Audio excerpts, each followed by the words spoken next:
Tula wasuka.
Omukazi kyatayogedde kampala tekiri n'okugiddira bapakiriza nalabikubiraokange bagitunda nemwesonyiwa kowakitemuumukutte kadduse eri waggulu mubadde mukuba enduulwamoloka nga kadduka eri waggulu mubakuba nduulu abo bandimukutte naye anaalaga wakozi agenda kuvaa badde bajja mukwata wabaawo abanyo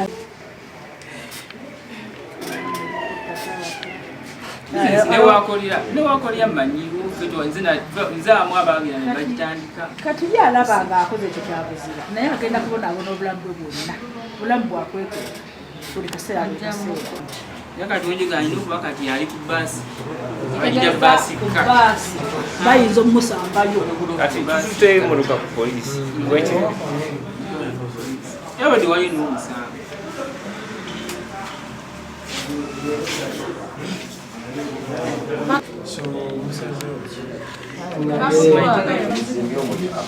amazzi gali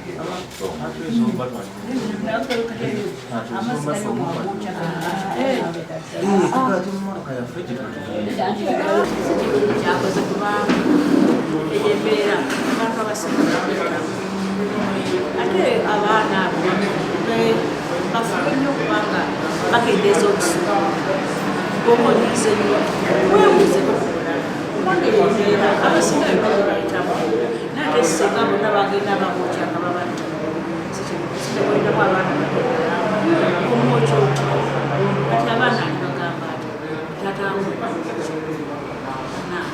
abaana betaga bekwasa katonda ane muntu bwobaamu katonda erimu obyerekereza banyigamu omukazi omukristaayo nobasinike kubanga nesi tugenda gyebalayo tekutuba yatugenda kubeeramu tugeregera ate abalala kati awo okuba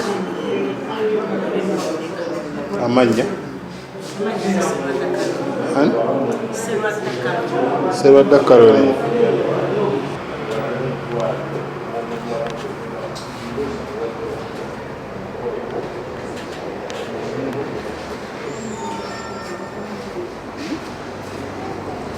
Omukazi mulabe ngaduka ng'akoze kati tubadde kumpi n'ebbaala kubaze mukola ku saluni wali ku kizimbe kya Matugga shopping mall negamba omuwala ye abantu nga badduka kwe kusituka okulingiza mukulingiza ngenza okulaba emmotoka ekolaki eyaka nenkwata ekidomola ky'amazzi kijja okuba omuzikiza okusanga oyo ng'alibidde alaajana agamba nange twebiririddawa nsobole okukola tufuna obujjanjabi ngenza omwetegereza nga mumanyi olina wa booda nemwakolaki tugendewo tugende wali kalwaliro nangamba ati tufuna eddwaliro ly'amaanyi nga sinalaba nabubuli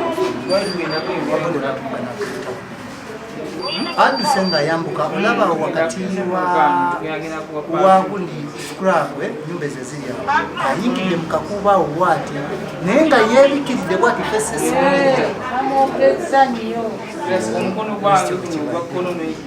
muleta wano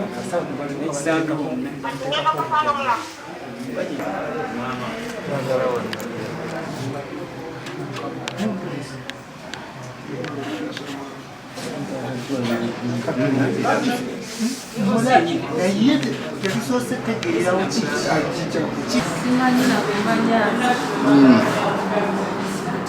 abakazi bakambula tebajjako nambazadde kugamba nti oba maama onakuziba oti oba nkozebwati wabula akola kijana ku mbeera eno oyinza gyogerako ki eguddewo embeera egudde oyinza gyogerako ki yogerako bubi kubanga kyawaze tekiriyo ngaatambula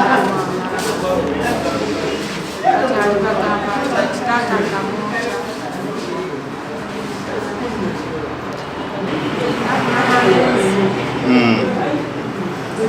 egendereze bakazi be bawasa oba bawulirizengako gebawasa abawala babategedde naye bano be basiimira ku masomo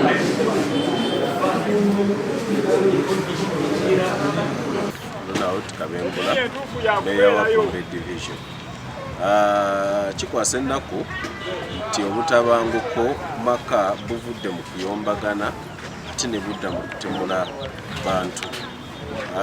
Tukkaanya obutakkaanya bwabangawo naye enkwata gye bwakwatibwangamu si yenkwata ate kati abantu gye babukwatamu. Abantu baffe beetaaga okwekuba mu mitima nti obufumbo bwe bwasobanga at least wabangayo abantu abakulu abatuuza abantu oba bannaddiini. Oba oli awo abantu bano amaka buli lwe gasasika kitegeeza n'oyo maama oba taata ajja kuzaala omwana n'omwana naye abeere nga gyafumiddwa talina gy'ayinza kuddukira. Nja kusaba n'amateeka offices ezikwataganya ku maka ku bitongole bya poliisi nazo zikole ekisoboka zongere emisomo zongere okutuuza abantu abo wamu n'okubalambikanga ate oyo abasobezza agenda avunaanyibwe ekyalo kyonna kyonna kimanye nti omuntu ono yavunaaniddwa lwa kukola ffujjo eritali mu mateeka.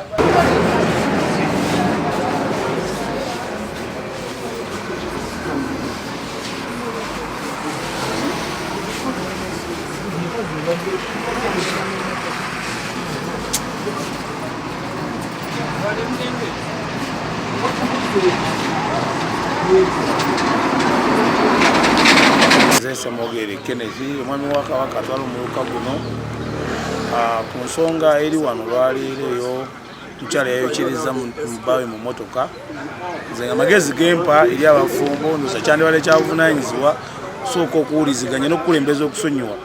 Tewali nsonga esobola kuweesa munno kibonerezo kyakumutta kubanga ddala ekyamazima ekibonerezo kyamuwadde kyakufa. Naye nkubira omulanga abafumbo bonna okubeera abagumiikiriza okubeera abakakkamu ddala ku nsonga ze baba baagala okutubukkanyako ng'abantu. Naye kikolwa kibi nnyo, kikolwa kya butemu okwokera omusajja wo mu mmotoka. Ndabye emmotoka weefaanana n'endabya ddala nga obutemu bwabadde bwa ddala. Katonda yazizza bibi okulanga omuntu oyo akyali mulamu essaawa zino. Atongere okumusabira alyoke ng'awona gy'ali mu ddwaliro e Mulago naye nga kibi nnyo, kibi ddala. Musaasidde nnyo ng'omuntu era nkubiriza abasajja bannasooka okubeera okuwuliziganya nga muli bafumbo. Abakyala ennaku zino bafuse ekizibu batulugunya abasajja okusinga abakazi. Abakazi ennaku zino batulugunya abasajja okusinga abakazi. Ekirala kyendabamu ndaba nga abakazi balinga bafuse ekizibu kubeera naye ndowooza ng'olinga agamba nti olinga alina ekizibu naye ate nga babitandika mu mukwano ate kati bivuddemu ebizibu ebifaananako nga bino.